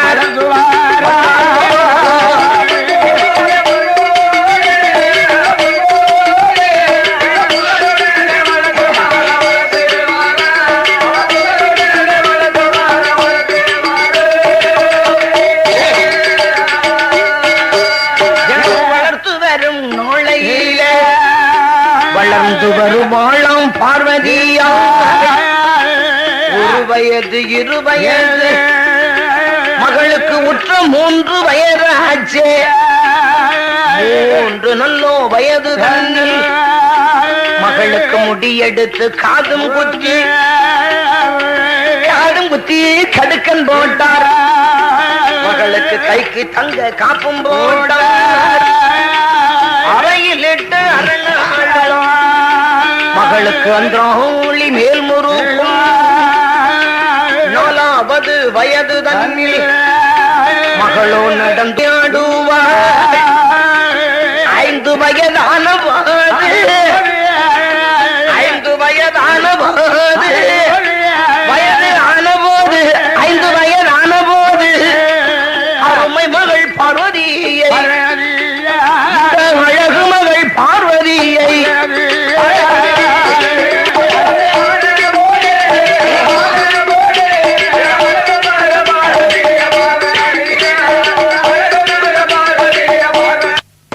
போது அப்பாவான தட்சணனும் அம்மாவான தாரகா வல்லியமாக சேர்ந்து மகளுக்கு 5 வயதா சொல்லியா இவளை அறிவாளியாக்க வேண்டும் அறிவிலே அறிவாளியாக்க வேண்டும் கல்வியிலே கலை செல்வி பட்டத்தை வாங்க வைக்க வேண்டும் என்ற எண்ணத்தை கொண்டு மகள் பார்வதியை கொண்டு போய் பள்ளிக்கூடத்தில் சேர்த்தாங்க ஒண்ணு பின்ன அவளுக்கு படிப்பு வர கேட்க செய்யணும் அவ என்ன சாமானியப்பட்ட பதவியா தெய்வம் சொல்லுவா ஆகையினால அறிவு சும்மா கெடுகள்னு வளர்ந்துட்டு இருக்கு என்ன 5 வயதிலேயே அரசுபடி வாசித்தாளாம் 7 வயதிலே எடுத்து ஓலை எல்லாம் சும்மா மலமலன்னு படித்தாளாம் 10, 12 வயதுக்குள்ளாக பலவிதமான கலைத்திறன் படித்திருக்கின்றாள் இந்த பார்வதி என்னவெல்லாம் 4 வேதங்கள் 6 சாஸ்திரங்கள் 18 பணங்கள் 64 இலக்கியங்கள் 96 தத்துவங்கள் 108 அகமங்கள் இதிகாச பாடத்தில் படித்திருக்கிறாள் மொத்தத்தில் என்ன ஆயிடுச்சு சகலகலா பாடங்களை இங்க சோழாகிவிட்டாள் அப்படி படித்துக் கொண்டிருக்கிற போது பார்வதிக்கு 16 வயது சொன்னேன் அந்த 16 வயதில் பார்வதி பக்குவதி பெண்ணானாள் பருவ பெண்ணாக இருந்து கொண்டிருக்கிறாள் எப்படி இருப்பாள் அவள் நானும் பூ பூத்ததை போல் என்ன நாயகியாள் பூத்திருந்தாள்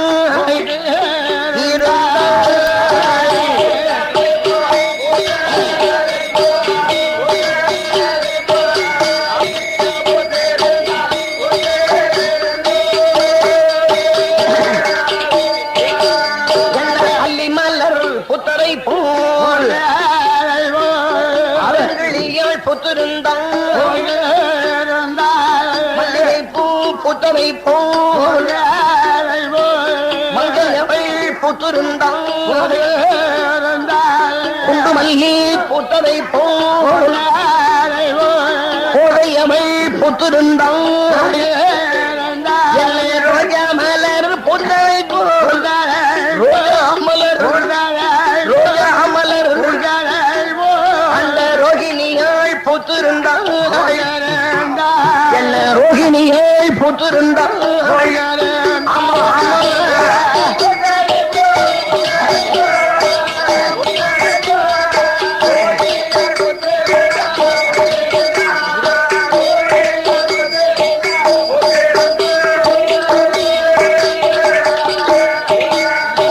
மாடார் மல்லி பூத்தனை மல்லி பூத்தனை வடிவழகி புத்திருந்தாள்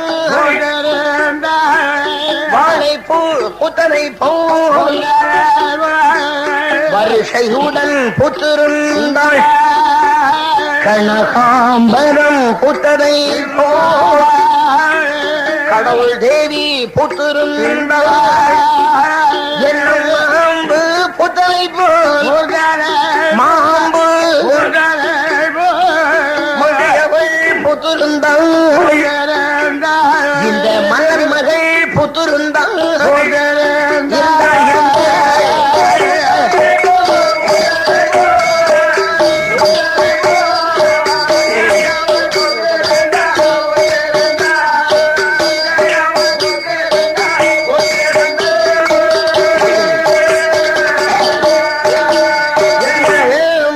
புத்தரை போல் நம்ம விமலன் தேவி புத்திருந்தாள் மலர் புத்தரை போல் கிருபையுடன் புத்திருந்தாள் சூரியகாந்தி புத்தரை போல சுந்தரியாள் புத்திருந்தாள் அரிதாதம் புத்தரை போல புத்திருந்தாள் எல்லம்பு புத்தரை போல தட்சணன் மகள் புத்திருந்தாள் என்னை இழுப்பப்பு புத்தரை போல இழுப்பப்பு இழுப்பப்பு இழுப்பப்பு ஈஸ்வரியாள் புத்திருந்தாள் என்னை ஈஸ்வரியாள் புத்திருந்தாள்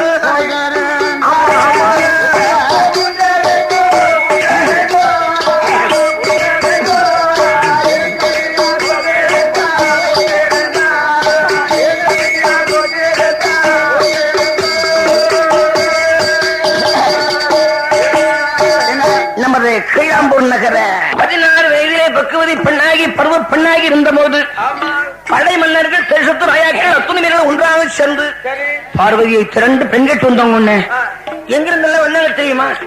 ஏன்னா ஒரு தேசமா 2 தேசமா 56 தேசத்திலிருந்தும் அணி அணியாய் திரண்டு பெண் கேட்டு வந்தவங்க.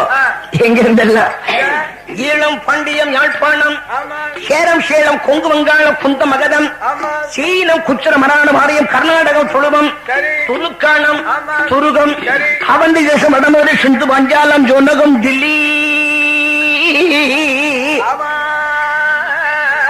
நிடலம், கேகயம், சௌராஷ்டிர வங்கம், முதலை, கண்ணோசி, காம்போரி, காம்பீர, நேபாளம், கங்கனா, உத்தரதேச, உகாந்திர தேசம், சலலிங்கம், சலலிங்கராட்சியம், பப்ரதேசம், மல்லோதேசம், ருண்டராட்சியம், மண்ட கோசலாபுரி, சேதுராட்சியம், அனந்தபுரி, அஸ்தனாபுரி, குச்சிரிய தேசம், மத்திய தேசம், மாயாபுரி, விருத்தபுரி, சாமந்தபுரி, ஷர்கோளம், வைகாசுவரி, காவிந்தராட்சியம், கொல்லாபுரி தேசம், பஞ்சகராட்சியம், ஆண்டவ தேசம், முதலாபுரி, வீரகேரளம் முதல் கொண்டு ஒருத்தர் பாய்ச்சி இல்லாம வந்தவங்க பெண்ணை கேட்டு வந்தாங்க. கேட்டு வந்த மாப்பிள்ளை யாருக்காவது ஒருவனுக்கு பொருத்தம் இருக்க கூடாதா? யாருக்குமே பொருத்தம் இல்லாம போயிட்டான்னு. அப்படி பொருத்தம் இல்லாமல் போகக்கூடிய காரணம் என்ன? பார்வதியை மனமுடிக்க யாரால முடியும்? முடியாது பாருங்க. யாருக்காவது பொருத்தம் இருக்க முடியுமா? முடியாது இல்லையா? யாருக்குமே பொருத்தம் இல்லாமல் போய் கொண்டிருக்கிறாள். பார்த்தான் தட்சணன்.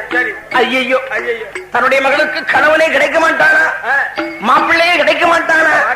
கல்யாணமே ஆகாத கன்னிப்பெண்ணாக இருந்துடுவாள் போன்றிருக்கிறது என்ற கவலை கொண்டு மனத்தோடு இருந்தானாம் தட்சணன். அப்போ மந்திரி வருகிறார்.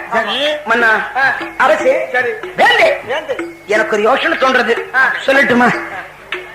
அதாவது நாம கேட்டு வர்ற மாப்பிள்ளை எவனுமே பொருத்தம் இல்லாம போய் கொண்டிருக்கிறார். நாம கேட்டு போவோமா என்றான் தட்சணன். என்றான் மந்திரி. அப்போ தட்சணன் சொல்லுகிறார், மந்திரி, அது அவ்வளவு நல்லதாக எனக்கு தெரியவில்லை. நாமளா போய் மாப்பிள்ளையை தேடி பிடிக்க வேண்டாம், வேற யோசனை பண்ணுவோம். ஏதாச்சும் சொல்லு சொன்னா. அப்ப மந்திரி ஏற்கனவே ராஜாவிட மந்திரிக்கு யோசனை அதிகம் உண்டு இல்லையா? உற்சாகமா இருப்பா இல்லையா? யோசனையை பலை கட்டிக்காம இருப்பா இல்லையா? அவன் சரியான ஒரு யோசனை சொன்னான். மன்னா, இன்னொரு யோசனை தோன்றது, சொல்லுகிறேன். என்ன தெரியுமா? அது வேற ஒண்ணும் இல்ல. நாமளா கேட்டு வர்ற மாப்பிள்ளைக்கு பொருத்தம் இல்லாம இருக்கிறார், என்ன கேட்டு போக வேண்டாம் சொல்றீங்க. நமது தேசத்து ராஜாக்கள் அத்துணைவர்களையும் அரமனைக்குள்ளாக வரவழைக்க செய்து அத்துணைவர்களை அரமனைக்குள்ளாக அமர வைத்து நம்ம பட்டத்து ஆணை இருக்கு இல்லையா? பட்டத்து ஆணையை துடுக்கையிலே ஒரு மாணிக்க மாலையை கொடுத்து ஆகாயத்தை எழுத சொல்ல வேண்டும். அப்படி ஆகாயத்தை எழுந்தோன்னா அந்த ஆகாயத்தை எறியக்கூடிய மாலை யாருடைய கழுத்தை விழுகிறதோ அவர்கள் தான் தன்னுடைய மகளுக்கு மணவாளர். இந்த நிபந்தனையில ஒரு சின்ன கட்டுப்பாடு உள்ளது. என்ன தெரியுமா? நாம ஓலை அனுப்பும் போது ஒரு வார்த்தை அனுப்ப முடியும். இதுல வாலிபர்களும் வருவாங்க, வயசாளிகளும் வருவாங்க. வாலிபர்களிடத்தில் விழுந்தா மாப்பிள்ளை, வயசாளிகளத்தில் விழுந்தா மாப்பிள்ளை என்று சொல்லக்கூடாது. யார்களிடத்தில் விழுந்தாலும் விழுந்தது விழுந்ததுதான். இந்த நிபந்தனைக்கு மட்டும் மகளிடத்தை சொல்லி சம்மதத்தை வாங்கணும்னு சொன்னான் மந்திரி. உமது யோசனை சரியான யோசனை. ஏன் தெரியுமா? நாமளா ஒருத்தர் கொடுத்தோம்னா இவரு கொடுத்தா அவருக்கு கோவம் வரும், அவரு கொடுத்தா இவரு கோவம் வரும். இதெல்லாம் வேணுமா? வேண்டாம். அதுல எவ்வளவு இருக்கு, அதெல்லாம் நினைச்சு பார்த்தோம்னா சரிபட்டு வராது. வேண்டாம், விட்டுருவோம். என்ன தெரியுமா? இப்போ நீ சொன்ன பிரகாரமே செய்வோம். ஒருத்தருக்கு பாய்க்கலாம் செய்யும். நான் மகளிடத்தில் சமத்து வாங்கிட்டு வரேன். என்ற மகளுக்கு முன்னாடி வந்தான் மன்னவன் ரிஷபராஜர். மகளே பாவலி, நாங்க இப்படி எல்லாம் ஏற்பாடு செய்து முடிவுக்கு வந்திருக்கிறோம். இதுக்கு உனக்கு ஏதாவது ஆட்சேபனை உண்டான்னு சொல்லி கேட்டான். எப்பா எப்பா எப்போ உங்க வார்த்தைக்கு எப்பாவது நான் மறுப்பு கொடுப்பேன், அப்பா உங்க சித்தம் நடப்பேன் என்ற அப்பா வார்த்தைக்கு கட்டுப்பட்ட மகள் அதை ஆமோதித்தாள். உடனே தட்சனுக்கு யோசனை போச்சு. நாம மாலை விழுந்ததுக்கு அப்புறம் அதை செய்யறது இதை செய்யறது பந்தல போடுறது இதெல்லாம் இருக்க கூடாது. முன்கூட்டியே எல்லா ஏற்பாடும் செய்ய வச்சோம். மாலை விழுந்த உடனே கல்யாணத்தை நடத்தணும். கல்யாணம் பண்ணதுக்கு அப்புறம் பந்தி போஷணம் வைக்கணும் என்ற எண்ணத்தை எண்ணி அவ்வளவு காரியம் செய்துட்டு இருக்கான். பந்தல போட்டானே, பந்தல் லட்சுமா உங்ககிட்ட வந்து எங்கிட்ட வந்துடா, யார் வீட்டு வந்தா? தட்சிணாஜர் மகன் பார்வதி பந்தல் கல்யாணம் பண்ண பாருங்க. அவ்வளவு பிரமாணமா பந்தல் போட்டிருக்கான். அப்புறமா ராஜாக்களுக்கு எல்லாம் ஓலை அனுப்பிச்சான் இல்லையா? ராஜாக்கள் வந்தாங்கன்னு சொன்னா சும்மா வருவாங்களா? எப்படி எல்லாம் வருவாங்க. ஆணையில போவாங்க, ஆணையில வருவாங்க. குதிரை வச்சிருக்கிறவங்க குதிரையில வருவாங்க. பல்லக்கு வச்சிருக்கிறவங்க பல்லக்கில் வருவாங்க. ஒட்டகம் இருக்கிறவங்க ஒட்டகத்துல வருவாங்க. இன்னும் ஆனை குதிரை ஒட்டகம் பல்லக்கு ஒண்ணுமே இல்லைங்க. சக்கர வண்டியை வாடகைக்கு மட்டும் சொல்லுவாங்க. அப்படி வர்றப்போ இந்த ஆனை குதிரை ஒட்டகம் இதெல்லாம் வரும் இல்லையா? அது தீனி பண்ணும் இல்லையா என்பதாக எண்ணி மலம்பு அறுத்து கொண்டு வந்து பெரிய பெரிய மலம்போது கொஞ்சம் வச்சிருக்கான். அதுகளுக்கு தீனி அயாக்களை ஷாப்பா பண்ணும் இல்லையா? அதுக்கு பார்த்தீங்கன்னா கிட்டத்தட்ட ஒரு 60 கோட்டை அரிசி, 60 கோட்டை அரிசி சமையல் பண்ணி நடந்துட்டு இருக்கு. ஒரு கோட்டை அரிசிக்கு ஒரு தோசை பிள்ளை, ஒரு கோட்டை அரிசிக்கு ஒரு தோசை பிள்ளை. அதுக்கு ஏட்டு தோசை பிள்ளை யாரு தெரியுமா? நம்ம கந்தன் நம்பியார். அவதான் ஏட்டு தோசை பிள்ளை இன்னும் சமையல் பண்ணிட்டு இருக்கிறாங்க. இன்னும் 60 கோட்டை அரிசி சமையல் பண்ணா என்ன ஆகும் அது அப்புறமா பார்ப்போம். உடனே ராஜாக்கள் ஓலை அனுப்பிச்சு இல்லையா? அங்க என்ன போச்சுன்னா, அந்த ஓலை கண்ட நேரத்தில் ஓலை கண்ட ஓடி வருவார்கள் ராஜாக்கள்.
இருப்பவங்க பல்லக்கிலே அமர்ந்தாங்கோ.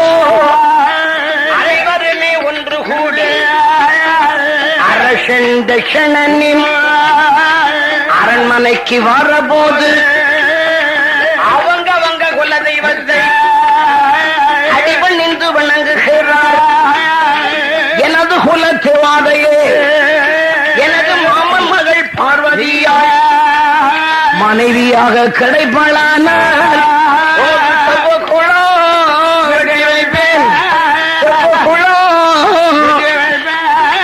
வெட்டி வைப்பேன் தெய்வமே, உமக்கு திருமணிகளை கட்டி வைப்பேன் தெய்வமே.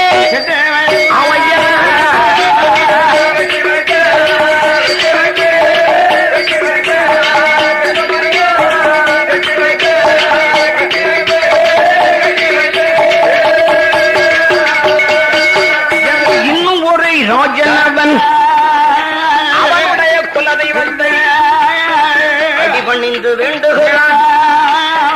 எனது குலத்தேவதையே, என் மாமா மகள் பார்வதியாய் எனக்கு மனைவியாக கிடைப்பாளானால் கோயிலை நான் கட்டி வைப்பேன், கட்டி வைப்பேன் தெய்வமே. பொய்மரத்தை நாட்டி வைப்பேன்.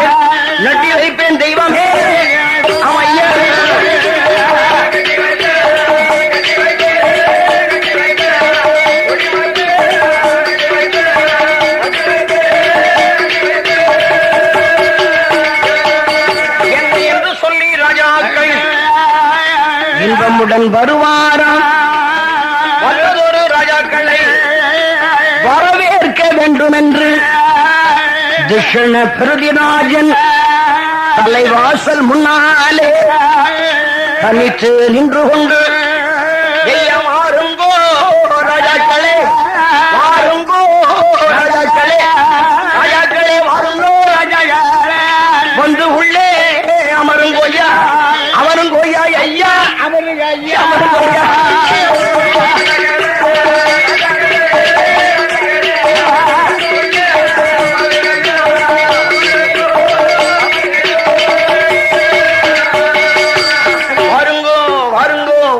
சொல்லி வாசலுக்கு முன்னால் நின்று அப்படி வரவேற்பு அளித்தார். உட்காருங்க ஐயா, உட்காருங்க. நீங்க நிக்கிறீங்க என் கால்களுக்கு. உட்காருங்க ஐயா, ஐயா உட்காருங்க. யாரும் அந்த மாதிரி நீங்களே கால் எடுக்கும். உட்காருங்க ஐயா, உட்காருங்க ஐயா என்று ஒருத்தர் பாக்கி இல்லாம உட்கார சொன்னா ராஜா சொல்றாருங்கிறதுக்காக யாரும் நட்டமா இருக்கல. என்ன எல்லாரும் அப்படி அப்படி உட்காந்துட்டாங்க. ஏன் தெரியுமா? இட வசதி என்ன இல்லாம இருக்கிறது பாருங்க. எவ்வளவு இடம் இருக்கு. ராஜாக்களுக்கு தனி இடம், ராஜாட்சிகளுக்கு தனி இடம், ஆடவர்களுக்கு தனி இடம், தாய் குலங்களுக்கு தனி இடம். அப்படி எல்லாம் இடவசதிகள் ஏற்பாடு பண்ணி பிரமாணம் வச்சிருக்கிறான். அந்தந்த முறைப்படி அந்தந்த இடங்களில் அப்படி அப்படி அமர்ந்திருந்தாங்க. அப்படி அமர்ந்திருக்கிற போதுதான் ராஜா என்ன பண்றாரு, தன்னுடைய ஆணவத்தினாலே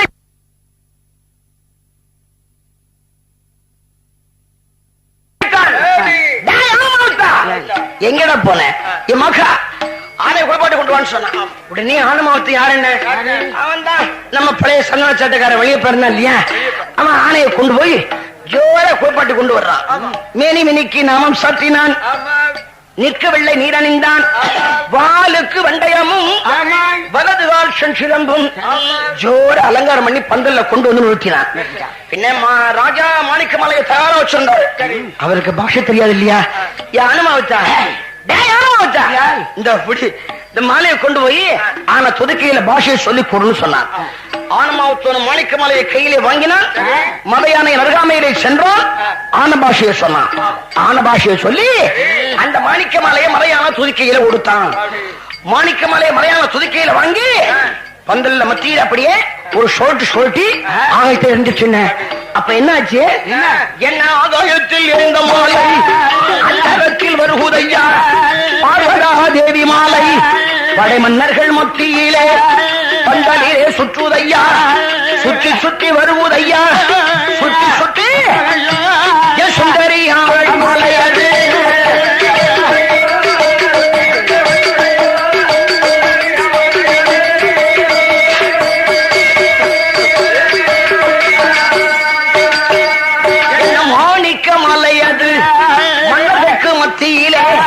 மாலை சுற்றி வாரபோது